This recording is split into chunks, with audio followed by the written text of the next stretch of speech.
Hello, everyone, and thank you for joining us online today. I'm Virginia Bibble, the CEO of the Australia-China Business Council in Victoria and Tasmania. It's a great pleasure to welcome you to today's very special strategic China briefing with the new General Manager of Alibaba Australia and New Zealand, Pier Smulders. I'll commence by acknowledging the traditional owners of the land on which we hold this meeting, the Wurundjeri people of the Kulin Nation, who are the traditional owners of these lands where I am today in Melbourne. And I pay my respects to their elders past and present. I extend this respect to the traditional owners of all the lands around Australia where our online guests are joining us from. I'm excited to welcome you all to our fourth Strategic China Briefing for 2022 in partnership with Global Victoria Trade Alliance. We partnered with Global Victoria for this series, and we invited leaders in their fields of expertise to share their experience and advice on navigating the large and dynamic China market. We've been able to work hand in hand with the Victorian government and their on-the-ground staff in China to provide instructive, up-to-date and expert advice on engaging with our largest trading partner. And we note with great optimism the news that our Prime Minister, Anthony Albanese, is due to meet with President Xi in the next few days. And we hope this augurs well for improved future trade and relations. I'm glad to say today's session couldn't have come at a better time. The annual 11.11 Global Shopping Festival has just wrapped up, boasting its usual eye-watering numbers. The 14th edition of its 11.11 Shopping Festival featured more than 290,000 brands, boasting the most diverse range of products, with 17 million items offered by local and international merchants, including those from Australia and New Zealand. But Alibaba is much more than an online shopping platform. With their increasing focus on sustainability, our speaker, Pier Smulders, will take us through the Alibaba Plus organisation that it has become. I doubt Pier's company will need any introduction. Alibaba is one of the world's largest companies and is leading digital transformation in China and Southeast Asia. Pier's knowledge and guidance are of great value for the ACBC community in better understanding how to navigate the Australia-China space to achieve global success. He has a unique viewpoint, given his wide experience working across all areas of the group's activities in the region, and we're excited for him to share his knowledge with our members and network today. Pier will provide a keynote presentation, followed by time for audience questions. Thank you all to those who've submitted questions during your registration process. If Pier doesn't touch on these in his speech, I'll be sure to ask him. For those online today, please feel free to submit any questions you may have regarding any part of Pier's presentation, Alibaba, or e-commerce in China in general via the Q&A box at the bottom of your screen.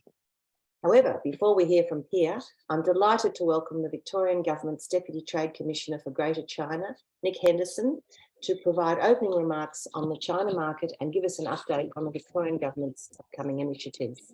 Nick and his team in China have been assisting Victorian business in the market with great expertise and care. We've thoroughly enjoyed our partnership with Global Victoria on this series, and I'm most grateful for their support. So I'll hand over to you, Nick. Thank you. Thank you, Virginia and ACBC Victoria, for today's event and the fantastic work that you do to inform, engage and enable the Victorian business community for their engagement with the critically important China market. Good afternoon, ladies and gentlemen. It's a pleasure to provide a few remarks today for ACBC Victoria's Strategic China Briefing with Pier Smulders from Alibaba. Global Victoria is very pleased to be supporting this ACBC Victoria China panel series through our Global Victoria Trade Alliance program. These events feature leading Victorian experts in their field, discussing a range of issues relating to China's contemporary environment. Alibaba has played a central role in the development of China's digital economy. Through combining cloud computing data, online payment platforms, online sales platform technology, strong analytics and marketing capabilities, a robust buyer and seller ecosystem with logistics and fulfillment networks. That's a lot, isn't it? China now has the largest e-commerce market in the world and is leading in many technologies, including autonomous delivery and new retail. What this has meant for China's consumer is more choice and convenience, more power and knowledge to make consumption and value decisions, and to get their products quickly.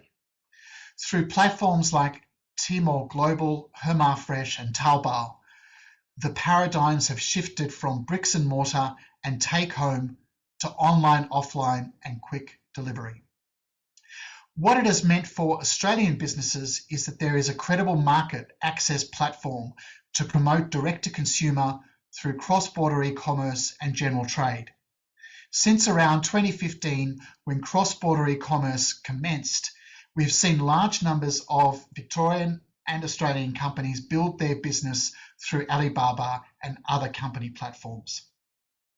This will only continue to grow exponentially and develop, despite challenging economic times in China and around the world at this present moment. Global Victoria has worked closely with Victorian businesses to support their engagement with China's e-commerce environment, and we continue to do that.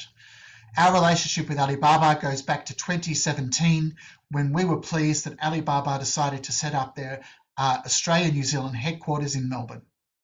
Since that time, Alibaba has assisted over 2,700 Australian brands to enter the China market through cross-border e-commerce channels, CBEC. Key Victorian companies involved in these programs are from sectors like food and beverage and beauty, wellness, personal care, and examples include Ego Pharmaceuticals, Coles, Sukin, Natio, Chemist Warehouse, and the list goes on. Since 2017, we have partnered across a range of industry-focused events, workshops, trade missions, and conferences with Alibaba. The latest of these is assisting Alibaba ANZ to promote its new online e-commerce initiatives to Victorian exporters using its Tmall Global Mini Store and the Import Overseas Fulfillment programs. In June 2022, Global Victoria also allocated some funds to support up to 20 Victorian businesses to participate in Alibaba's IOF program. For those Victorian companies wishing to learn more about engaging with China's e-commerce channel opportunities, please reach out via contacts you can find on the Global Victoria website. A little bit about the Victorian state government in China. Our network operates in Greater China across 5 offices in Beijing, Shanghai, Nanjing, Chengdu and Hong Kong, and our core functions are investment attraction, international education and trade facilitation services. I'm very much looking forward to hearing from Pier and getting an update on the different parts of a very large and important business for global and China commerce. Thank you. Thanks, Nick, and congratulations again on the work that you do up in China. You've been through lockdowns and all sorts of ups and downs recently, but you're a consistent force for good, so thank you for that.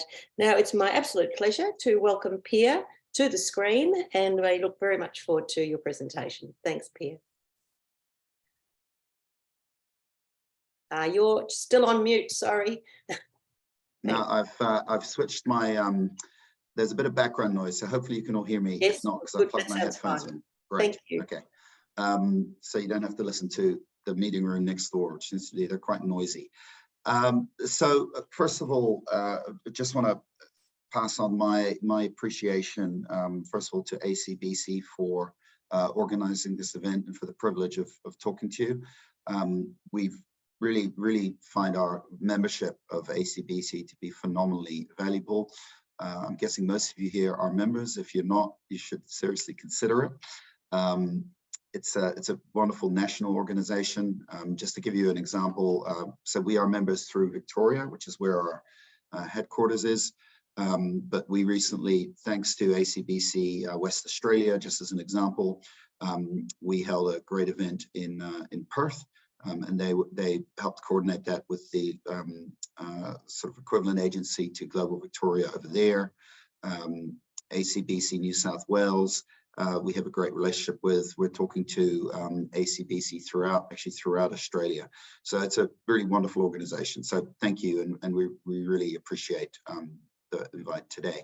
And there also, I won't repeat what Nick said. He's covered a lot of the areas that we cooperate with Global Victoria. It is a relationship we deeply value. And I think it's more a reflection, not really about us, but it's a reflection of Global Victoria's really proactive approach to helping businesses. And we are now actually working with Global Vic. And I'll talk a little bit, while this is about China, I'll talk a little bit about our globalization. And we're actually working with Global Vic also to support our customers who wish to work in Southeast Asia through their Southeast Asia teams. So it's a great organization, and we're really privileged to work with you. So today I want to talk a little bit about Alibaba Group, also in the context of, I guess, what's going on in China. I'm also going to share with you a few updates from the recently completed 11/11 Singles Day, and then I think Virginia has already pointed out that some of our focus on environmental and social governance, which is a really important area, obviously, for everyone, right, and for every society. So if I go to the share screen, make sure I'm sharing sound, because I've got a couple of videos. Hopefully, I'm going to go into slideshow. I'm seeing a nod from Virginia, so that's just, it's working. So what you're looking at now, this was actually our logo from, this is not the colorful screen. The screen there is the logo for this year's Singles Day Shopping Festival. And I'll tell you a little bit more about that in a minute. But first, I suppose a little bit of an introduction to Alibaba Group. Some of you may be very familiar with us already, so apologies if I'm going over old news. And I know that for some of you that you won't be so familiar, so I'm gonna give a bit of an overview. Alibaba is a mission-driven company.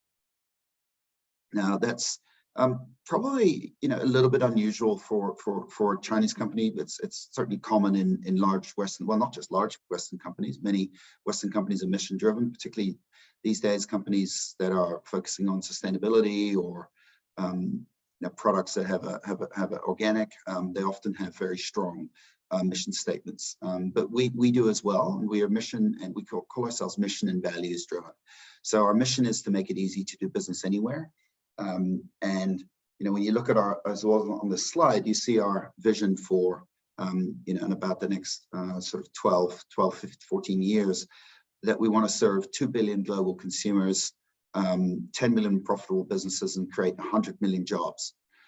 Alibaba has been mission-driven actually since Jack Ma founded the Jack Ma and a team of founders founded the business in 1999. So it's been, I guess, around 23 years. And in that time, it's grown to be incredibly diversified, but we still stick to our mission and values. Actually, really core to what we do. So when you look at in the middle of this, you see what we call the Alibaba ecosystem. The core China commerce businesses. So this is selling to consumers in China, where we, largely speaking, provide the marketplaces. And in fact, by most measures, Alibaba is the largest e-commerce business in the world. And Taobao, which is our original consumer marketplace, is the largest single e-commerce platform in the world. And we get into a bit of lingo. We call this B2C, business to consumer. Some people would even say Taobao has a lot of C2C or small b, where it really empowers small businesses to sell. I think Taobao has something like over a billion product listings, a couple of billion product listings, and well over 1 million sellers. I mean, it's an absolutely massive marketplace. So Taobao then from Taobao emerged Tmall, which was a more branded version. A great analogy I've heard before, and I've used a few times, is if you think about Taobao as a very dynamic street market. Think about a Chinese street market, lots of sellers, as far as the eye can see, selling almost every product imaginable, and then really creative in terms of, because many of them may be selling the same products, some will have exclusive products and brands they want to introduce, and they will be very creative in how they engage with their customers. And just like at a market, people will go to their favorite market stall. In Taobao, people will follow their favorite sellers. So it's a really dynamic space. And then Tmall emerged from that to be where brands can open. Probably taking an Australian example, it's like a Westfield mall where you have the branded stores, and then maybe outside of that mall is a really dynamic street market. From then we emerged to Tmall Global, which is really important for Australian brands. For most brands, unless they are in the cold chain type, unless they need a cold chain, they will enter China e-commerce through a cross-border platform. And that is where you can sell Australian products and brands without requiring to be registered for China. And you can use your English label as long as you are within one of the approved categories. So Tmall Global is massively important. Another one on here that I think is very relevant is Fresh Hippo, Homa Fresh. Fresh Hippo is a amazingly innovative, digitized supermarket. Those of you who have been in Shanghai, probably not in the last couple of years, but before, you may have been to one of those stores. It combines a really great premium in-store shopping experience with each store acting as a distribution center, with delivery within 30 minutes of order to within 3 kilometers. There's now over 300 Fresh Hippo outlet stores in various formats, from larger stores to neighborhood stores. So it's now national. So this is a really interesting opportunity for Australian companies that want to go into, let's say, a grocery channel, but one that is still massively digitally enabled, where you can build brands like you do on an e-commerce platform. We also have our international commerce businesses. Many of you will be familiar with AliExpress. That is mostly Chinese SMEs selling globally. Lazada is one that we're really excited about. Lazada is the largest e-commerce marketplace in Southeast Asia, and I'll tell you a little bit more about that towards the end of my presentation. And it operates in 6 markets. Trendyol is Turkey. Derez is Pakistan, in South Asia, moving into the Middle East. Trendyol and Derez, at this stage, not so relevant for Australian brands because it hasn't kind of reached that premiumization level yet, but it will. And then wholesale, Alibaba.com, and we have launched that as an export opportunity for Australian brands as well, and I'll talk to you about that. We have a whole number of other services. I'm not going to get too much into it. Food delivery, smart mapping, travel, a huge amount of digital media and entertainment, and often that's integrated into shopping, because in China often shopping is entertainment and entertainment is shopping. And then we run a whole bunch of innovation. But the 2 areas in the bottom are really important. So we have a huge logistics business that is partnered with all the large logistics companies in China and increasingly globally. We have to move hundreds of millions of packages. In 11/11, we have to move hundreds of millions of packages generated from just a very short selling period. And this is all powered by our Alibaba Cloud. So Alibaba Cloud is the world's 3rd largest cloud business, #1 in China by far. Also the largest player in the emerging markets of Southeast Asia. And we really offer a lot of solutions with companies, not just going to China, but also if you have businesses in Southeast Asia, we are really keen to talk to you as well. So Alibaba Group now, talk to you a little bit about the future and about our business. So this slide, it's not me showing off. It's not so much about the Alibaba Group. A lot of this, I think, is just reflecting the size and opportunity of the China market and increasingly globalization. Those 1.3 billion annual active customers, those are our customers. 1 billion of those are in China, 300 million overseas. That overseas number is growing as we globalize. Just taking Tmall Global, which is I referred to before, our cross-border platform. There's over 39,000 brands on there. To give you a sense of what's happening. So when I started at Alibaba 6 years ago, there were about 3,000 or 4,000 on our cross-border platform. Australian brands and New Zealand brands were leaders.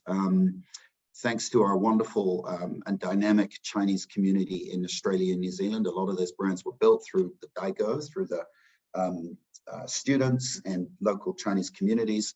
So those brands became, sort of famous in China.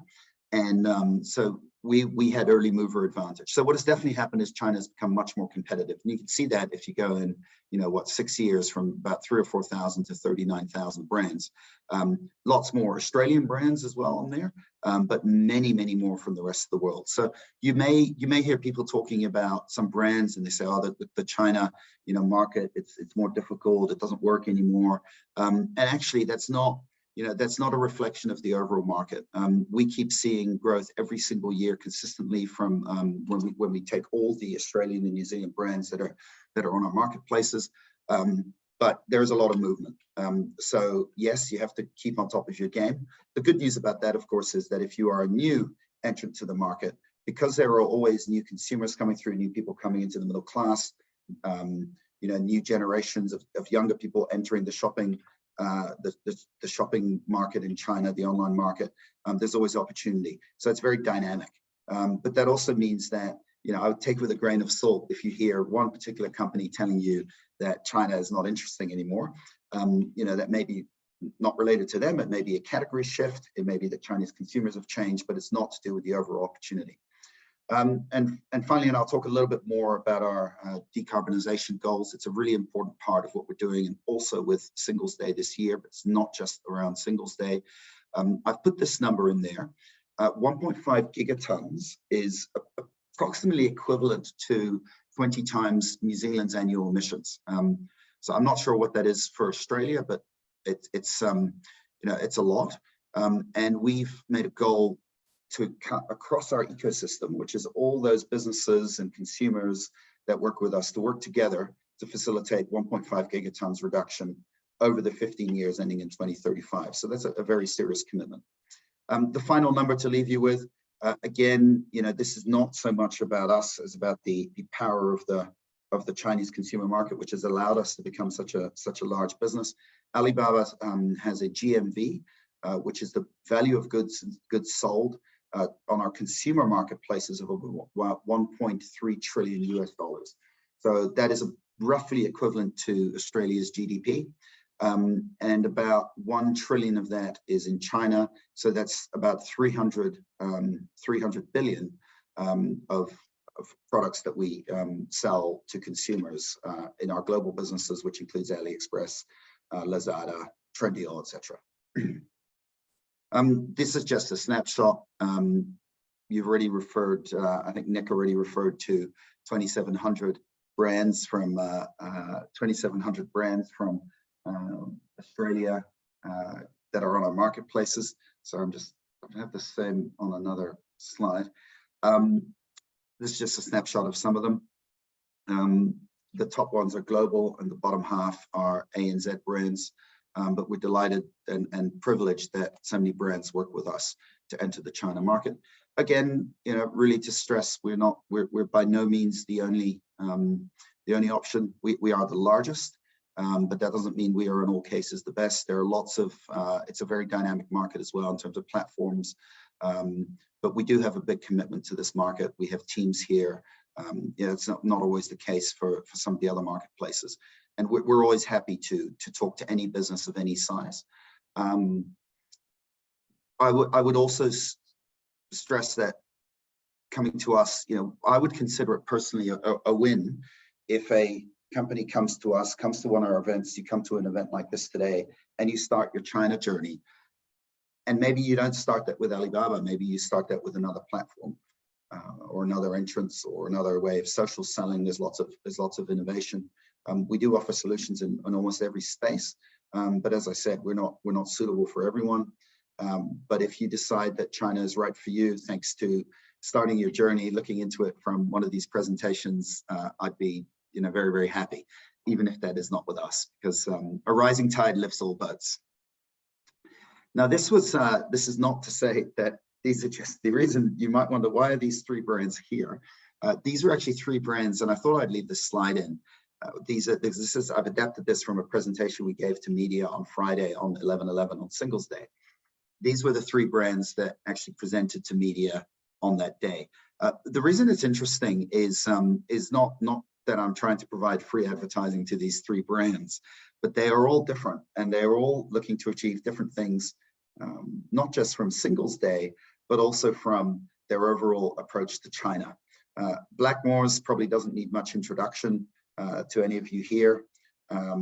It's obviously a massively important brand and have a big facility in Victoria as well. I think technically they're headquartered in Sydney, but they have been with, I think, almost every Singles Day.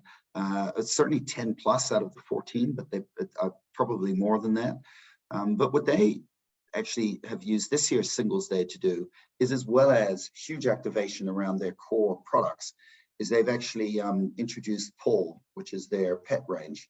And you can see that in that picture there. And they've used 1111 and Alibaba as a launch for their Paul products to the Chinese consumer. So, you know, we're really honored that they have chosen to work with us for that launch.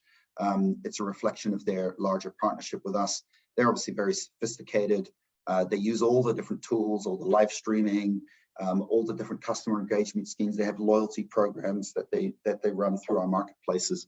You know, and they are you know, one of the top brands and top performers, not just from Australia, New Zealand, but globally.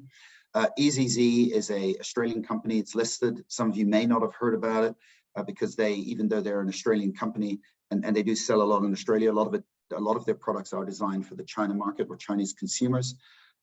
We represent a very significant part of their business. They are number 1 in a number of categories, including a bone growth supplement for children. I think this is their 3rd 1111, and they really see it as a huge opportunity to introduce new products, to offer good deals to their loyal customers. So for them, you know, it's really a part of their growth. And they were reporting, at least through Friday, really good numbers. And then Koala Eco, this is their first 1111. They have launched with us in, I believe, April with a mini store. So whereas the 2 brands on the left have what we call flagship stores, which are the kind of higher investment models, Koala Eco has gone through what we call a mini store, which is a much lower investment model. It's a great way, and I think Nick referred to some of these new ways of entering the market. So we've engaged a lot with Victorian brands, and not just Victoria, but particularly with Victoria around this. It's a great way to enter the market without the commitment that might have previously been required, where you needed to have a local team, you needed to invest huge marketing budgets. You know, this works almost on a kind of more like a consignment model, where some product is held in our bonded warehouse, and then we actually sell the product, drive traffic through our own ecosystem. So we have lots of different solutions, and I think it's great that we had 3 brands who are all, you know, at different stages of their China journey, and also using 1111 in different ways. So Virginia already referred to some of these figures. So what we're seeing here is, you know, obviously a huge number of brands participating in 1111, reaching our billion plus consumers. Luxury is a really important category for us. You know, maybe not so much from Australia. There are a smaller number of you know, sort of global luxury brands from Australia, but it's massively important for the global luxury market. For many, China is their largest market, or otherwise it's for all the others, it's probably their second. And I'm talking the, you know, big brands that have all their fancy boutiques in Sydney and Melbourne, the Paris end of Collins Street and so on. They find that they really need to reach Chinese consumers through digital, especially since Chinese consumers haven't been able to, premium ones haven't been able to travel to Paris and Milan and New York over the last few years. So we work with those, and they're doing some really innovative things. The 2 checkout windows, so that's just a technical thing. We had a checkout window from the 31st of October to the 3rd, and then the main one was from 8 p.m. on Thursday, old China time, to midnight on Friday. We used to do it from midnight on the 11th of November, but we've done this as a consumer-friendly move and moved it to 8 p.m. so people don't have to stay up to midnight to get the best deals. The reason it's important is a lot of these deals people will pre-collect, and they'll spend the week before collecting all the coupons and choosing what they want to buy, and so going into pre-orders. But they have to check out to make sure that doesn't run out, because a lot of these offers are limited. And so there's a huge amount of planning that goes into it, where consumers will prioritize what they want to buy and which ones they want to try to get first, to make sure that they get all the deals that they want, because those deals will run out. And the deals are so good, there's no rain checks offered on most. So if we've only offered a certain limited edition of a new product or a really good deal on something, or it's often bundled, if that's gone, it's gone. So there's huge consumer engagement. These are just some of the numbers from actually the first checkout window. So I'll just sort of take you through a few just to give you some ideas of what's going on. Overall, we've announced, which is really exciting, that it is on par with last year. So very similar performance to last year for 11/11, given all the challenges that I think we're all aware of with supply chain and the challenges in the Chinese and global economy. We're really delighted for that, and not for ourselves, but for our brand partners. But some great snapshots. In the first, so let me get this right. In the first hour of sales, 102 brands recorded more than 100 million of renminbi in sales. That was in the first checkout window. 40% of those were international brands. Huge growth in the first in that same period. 600% of increase in live views on our live streaming channels. Some great results for global beauty brands. So Estée Lauder, La Mer, Lancôme each reached 100 million GMV in the first 4 hours. So you can see what I said before about people really concentrating their shopping to get the deals. And over 2,000 fashion brands generated more sales in the first hour of the first checkout window than the entire day of last year's first checkout period. Over the next week or two, we'll be releasing more figures, so keep an eye on some of the media that you may read about China, where we'll release some numbers. Australia is historically always been, as has New Zealand, actually in the top 10 on 11/11, top 10 most popular countries from overseas. I haven't had anything so far to say that isn't the case this year, but we haven't seen any of those breakdowns yet. My colleagues in Hangzhou will first of all be grabbing a few hours of sleep after they haven't slept for the last 3 weeks, and then they'll probably be crunching all this data and looking at regional trends and so on. So one of the areas that we've really focused on this year is our premium. It's not just about the GMV, so it's not just about sales, whereas initially it was about driving sales. Now it is about the sophistication of the products, launching new products, innovation, environmental, which I've referred to, and I'll tell you a little bit more, but also the sophisticated customer base. So one of the differentiators of Alibaba's marketplaces is the stickiness of our customer groups and the fact that we have very high quality customers. So 88 VIP, which is our premium customer base, and you'll see a video about these customers today, that has 25 million members, and they spend on average about 57,000 RMB, which is over 10,000 Australian dollars a year.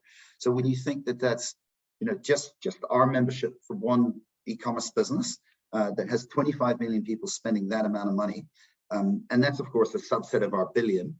And then there's other loyalty groups who still spend impressive amounts. But just to show you the snapshot of what some of these consumers are like. So I'll play this video for a couple of minutes.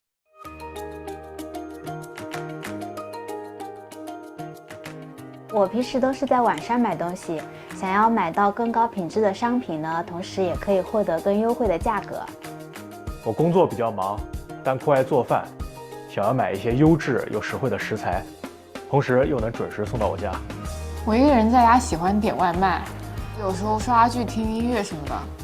What do these Chinese consumers have in common? They're all VIPs, Alibaba's 88 VIPs.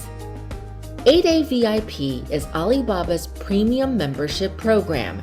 It was created in 2018 to reward loyal customers by letting them enjoy top-level services across Alibaba's platforms. How does 88 VIP work? Consumers pay an annual membership fee of about $13 for a wide range of perks, such as discounts for online groceries, 我用88 VIP 在次日达上购买新鲜的食材。 imported goods, 我通常会在天猫国际上给我们家宝宝买奶粉、辅食、液体钙这些进口的食品 and even luxury products. 88 VIPs also receive exclusive coupons and special discounts during Alibaba's shopping festivals, such as Double 11 and 618. The elite membership is not limited to shopping. 8A VIPs receive benefits across most of Alibaba's platforms and services, such as Fliggy for travel, Amap for navigation and ride sharing, and Ele.me for delivery services. 8VIP 里面有很多联合的会员嘛，因为饿了么的会员大家都喜欢喝奶茶嘛，这个是比较多的点的。8A VIPs also enjoy memberships to streaming movies, TV series, and music, a special consideration for Gen Ys and Gen Zs who access most of their entertainment online. So the 8A VIP benefits to Chinese consumers are clear, but what about the benefits for brands? For both emerging and established brands on Alibaba's platforms, it's exposure to potential new customers who are high-value shoppers with strong purchasing power. On average, 8A VIP members spend over $8,000 a year on Alibaba. The 8A VIPs spend longer time and engage more deeply on Alibaba's platforms, increasing the possibilities of repeat business. Their stickiness makes 8A VIPs intentional shoppers who can become a brand's loyal customers. In fact, they can also draw other customers to the brand. 8A VIP members have become influential key opinion consumers. Shoppers are more likely to try a product when they see good reviews from 8A VIPs. At last count, there are already over 25 million 8A VIP members, and Alibaba says the popularity of the program is growing because it's convenient and the benefits are plenty. 8A VIP, Alibaba's innovative premium membership that covers all aspects of life. So I think that just shows you that the China market is it's huge, but you can also really target. You can target within regions, obviously. You can target within certain customer groups and demographics, and it's incredibly sophisticated. So that's really exciting as well. And certainly, if you're already in China or you've worked with brands in China, you'll know about this. If not, your marketing teams can have a great time in figuring out how to reach your customers. Or potential new customers. This slide just shows you a little bit of what's going on for imported products. The good news here is, if you consistently over the last 6 years, in cross-border e-commerce, which is the Tmall global part, has been growing at a faster rate than overall imports and retail sales. And again, to my earlier point, even with that 39,000 brands that I talked about, and it's become much more competitive. That still represents only about, the cross-border segment represents only about 6% of the total consumer imports into China. So, and I think cross-border e-commerce is a few $100 billion US dollars a year already. So it's absolutely massive by our standards, by any brand from Australia, New Zealand, or frankly, most countries internationally. But there's still a lot of opportunity to grow. The last chart just shows that, not surprisingly, with travel restrictions being imposed globally, that a lot of particularly luxury goods have been purchased in China because they're not able to purchase them overseas. This slide, now, some of you will know what this is. This is a screenshot of Taobao Live. Taobao Live is our live streaming platform launched in 2016. So I've seen there is over 500,000 new hosts who have joined our platform in the past 12 months. So what that's saying is that, it's tremendously diverse, right? This is not just a few key kind of famous influencers or celebrities. There are all kinds of people who participate. And the reason I've put this slide in here, because you can see that this probably looks very different from something you may see on a Instagram feed with an influencer. These are live streams. And critically, they are integrated into shopping carts. So what you're seeing here is consumers buying during the live stream. They're putting messages on there. They're putting little emoji to say that they, love something. They're really interacting, and they're interacting both in terms of showing that they're excited, but also they're interacting by directly purchasing from these live streams. And some of them will go, they'll usually go for like an hour, but some will go, all day. So people won't necessarily sit there and watch it all day, but they'll come in and out. They'll discover new products and their favorite live streamers. And many of these live streamers do this as a full-time, job. So it's very different from what we see as a kind of Western, maybe a a clip that's more like a TV ad, right? This is really kind of hands-on product display, talking about products. It's like an infomercial, but much longer than a 30-second infomercial you might see on a TV show here. I'm not actually going to play this video just for time, but this one of the things we've launched. So 11/11, we always do. We launch new technology, new marketing tools, new innovations. This year is no exception. We've actually launched something called extended reality, which, think about that as a metaverse where you can actually be inside a shopping mall with an avatar. And what we'll do is maybe, Zach, if you want to send this video link to the participants of the video, they can have a look at it. We can send a few more links as well of some of the highlights of an 11/11 as well. So Zach, I'll send you those links, but you can watch us in your own time. So I do want to finish because I want to leave some time for Q&A. Only got a couple more slides, but a big focus, as I said, of 11/11 has been to make it greener, more sustainable, and more accessible. Now, that's not just something we're doing at 11/11, but 11/11 is, as I said, a chance where we kind of showcase not just new technologies, but what our priorities are. So we're doing a lot to support rural China. There is still, a digital and a wealth divide in China, like there are in many other countries where, the bigger cities are on average wealthier. So we have a lot of tools to support rural communities to reach consumers in, I guess, the more wealthy parts of China. We've launched a huge effort into recycling. So we have 130,000 stations where people can get goods for 11/11 and not just 11/11, but anytime. And we've put enhanced recycling in there. We've also come up with all kinds of age-friendly accessibility features on our apps. This forms part of our environmental and social governance. I've talked a little bit already about what we're doing with decarbonization and some of our goals, but we talk about the 7-petal flower. I will also add the link to this. There is an ESG website where you can see this report if it's of interest. It's also an important area, particularly the environment of cooperation and collaboration more broadly between China and Australia. I think it's an area where there is, really shared objectives. ACBC at their big event in Canberra a couple of months ago hosted a really high-end workshop around this with government and industry players.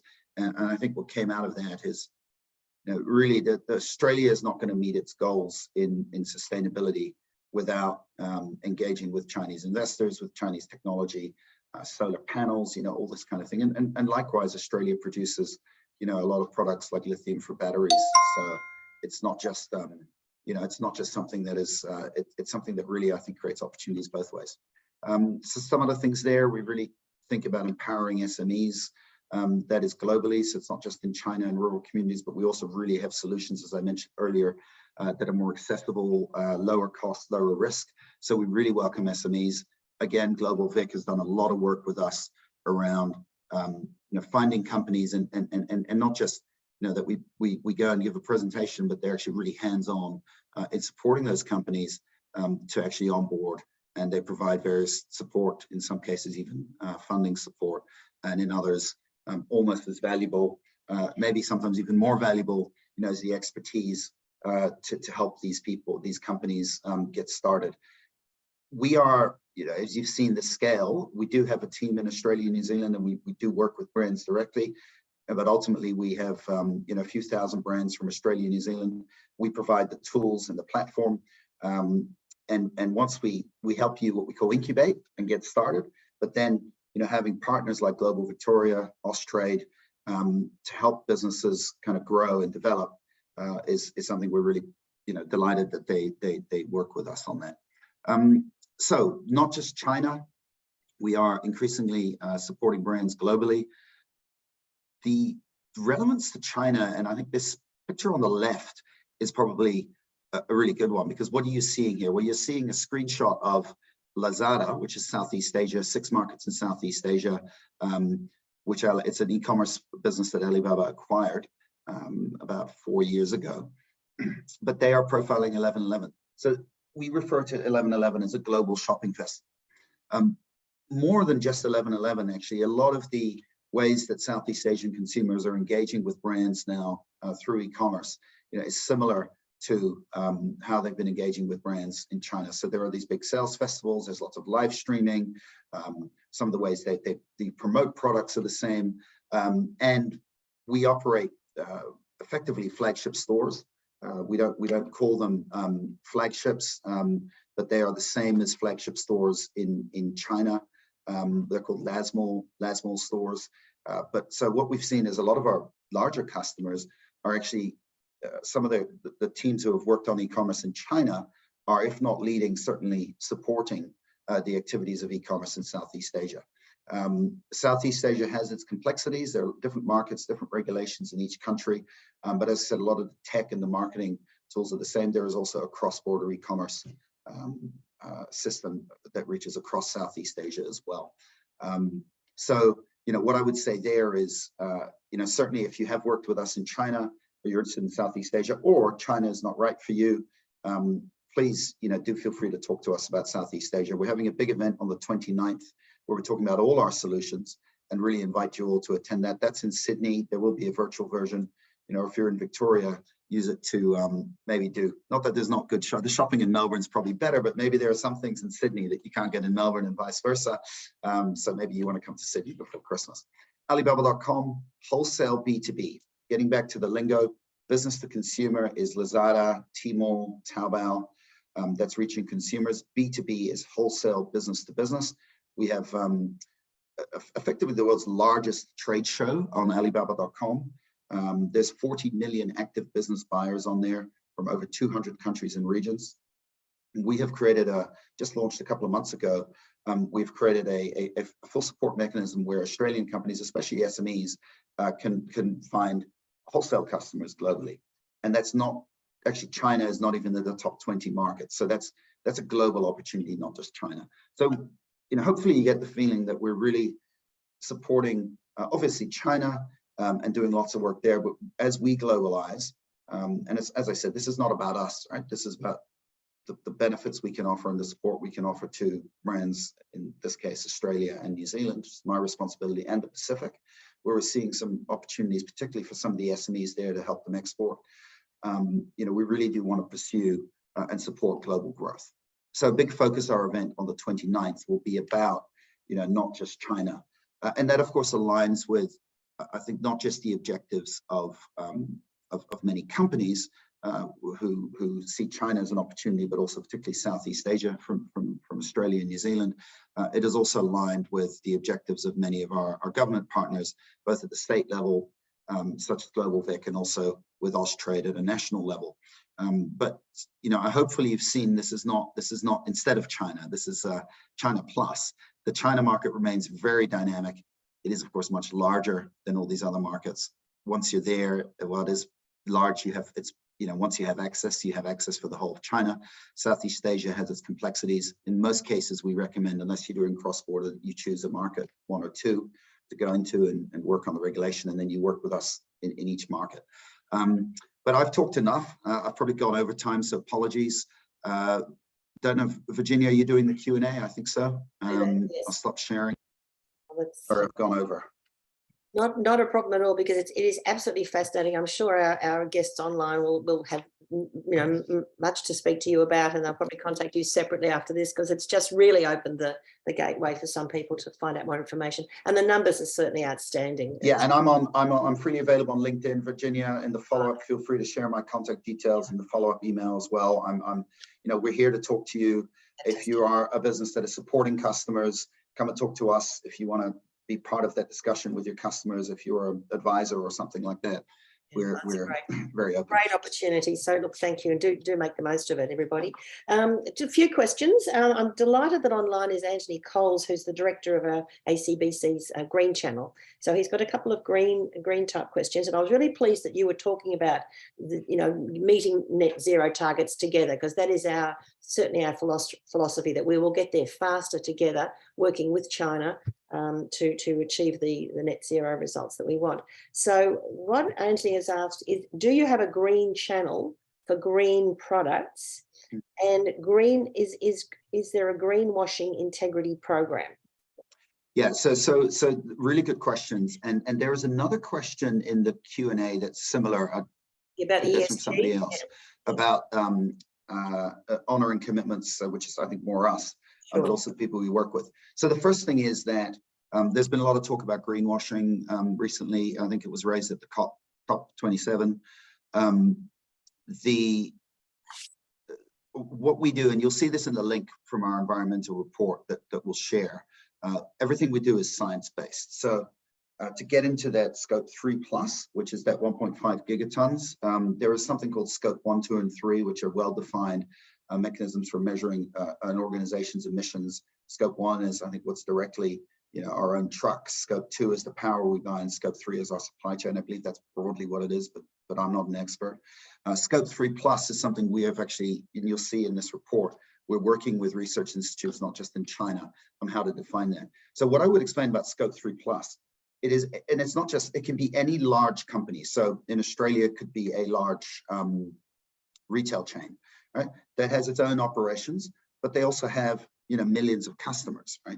So what are they doing to encourage sustainable behavior among those customers? So it's not just what are they doing, then how do you measure that? One of the things I've noticed in terms of carbon measurement is as the more you go sort of down the scopes, there will be legitimately double counting. So for example, our scope 3+, which is our supply chain, let's say we have an outsourced trucking business that's delivering some of our goods, their scope 1, because they own the trucks, and they power those by hydrogen or something. We can count that as part of our supply chain decarbonization, but they can also count that as part of their scope 1. And then I suppose there is some way that this stuff is deaggregated when you look at the global level. So all of this is, there is emerging measurements around this. We are very committed to making this all transparent and measurable. Scope 3+, which is our big goal, is one that is emerging, and we're working with universities, research institutes, and so on to how you define that. But I think that's really, the interesting message from that is saying, how can a company that operates an ecosystem with suppliers and customers and whatever, actually do more, be more ambitious than just their own narrow measurement of their business and supply chain. Yes, to the other question in terms of in terms of the other question about a green channel, we're already working with 40 brands, global and Chinese brands, for them to allow them to bring in and actually have legitimate environmentally friendly initiatives and products and to market those as such. The reason there's only 40 right now is we are making sure that is done properly. However, what we would encourage all brands, particularly from Australia and New Zealand, is to highlight your own environmental credentials. Chinese consumers really research brands much more than a Western consumer does.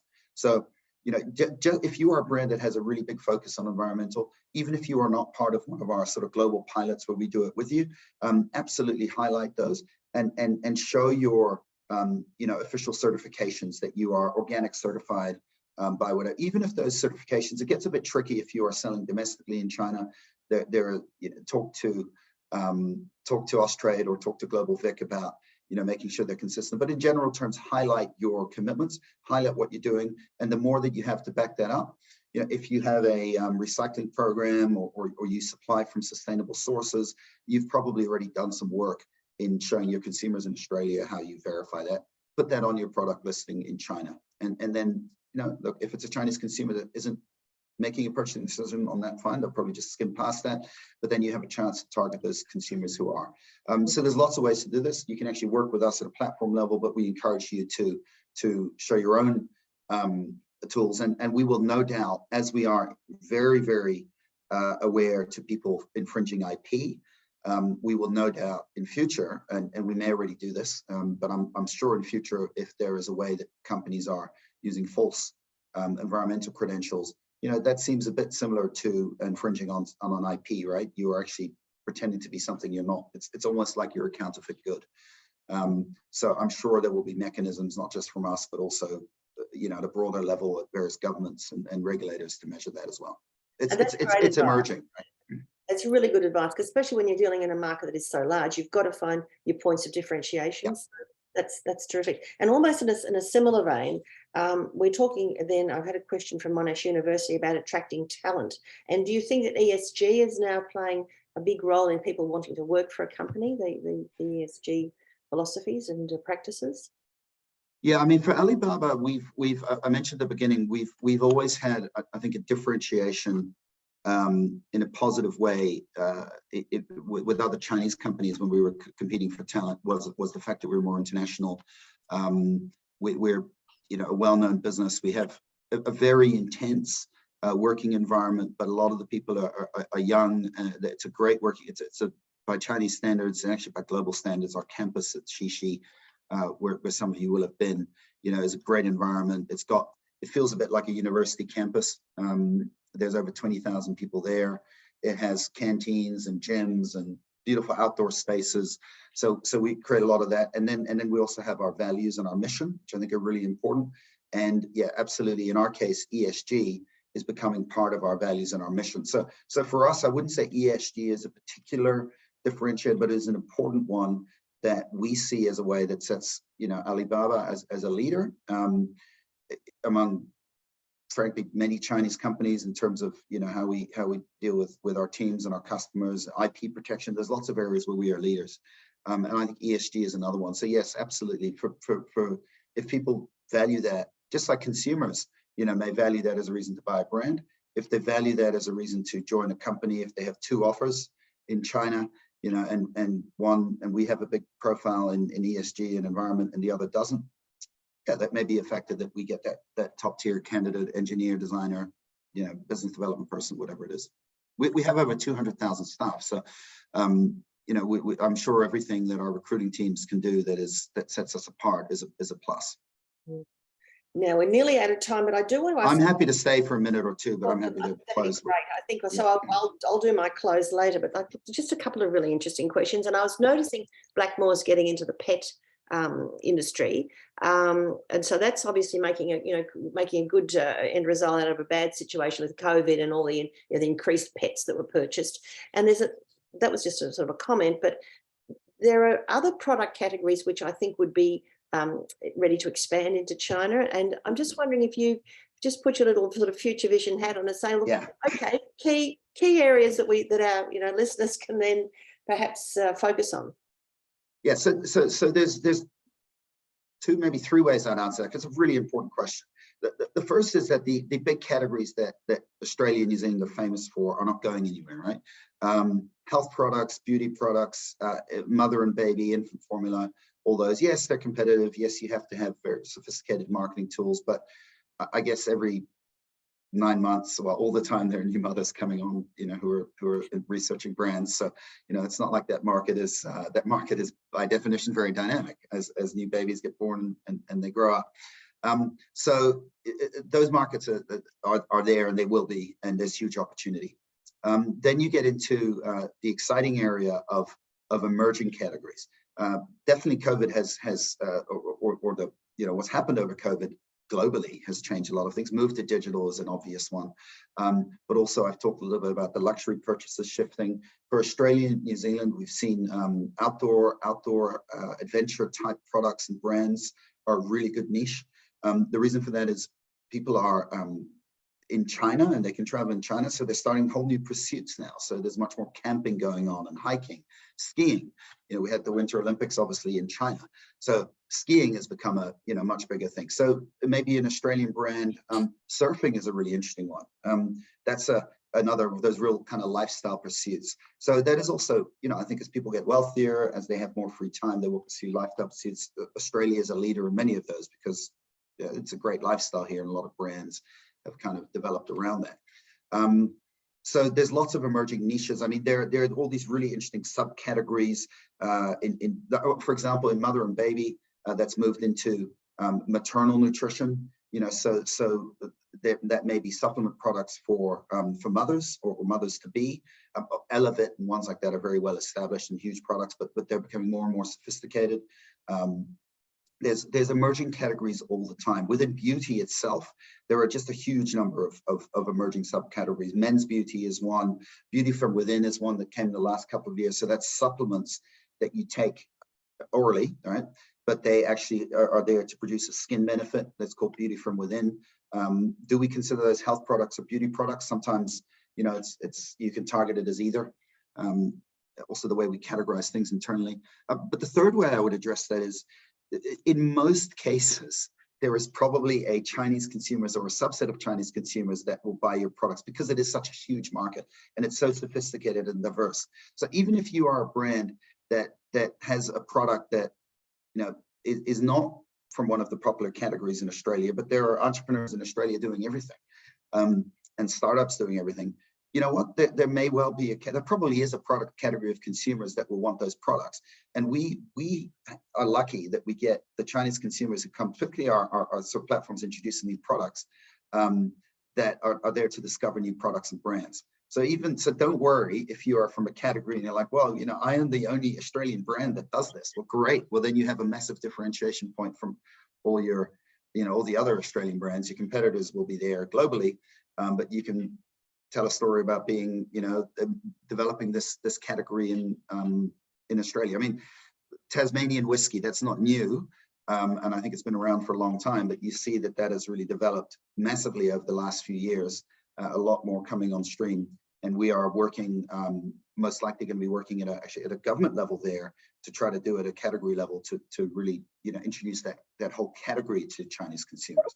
So that's maybe a little bit of an example of that. It's not one that we'd normally say is a, you know, a sort of hero category from Australia, but it is becoming that. We just have to help Chinese consumers know that, and we can help with that. That's terrific. Thank you so much. I think we probably should finish up, even though we've got many more things we can talk about, but we'll have to try and get together another time, I think. Pier, you've been just wonderful to give us your time and sharing this information. Huge thanks to you. Good luck to Alibaba, and also thanks to Nick Henderson, who's still on the line.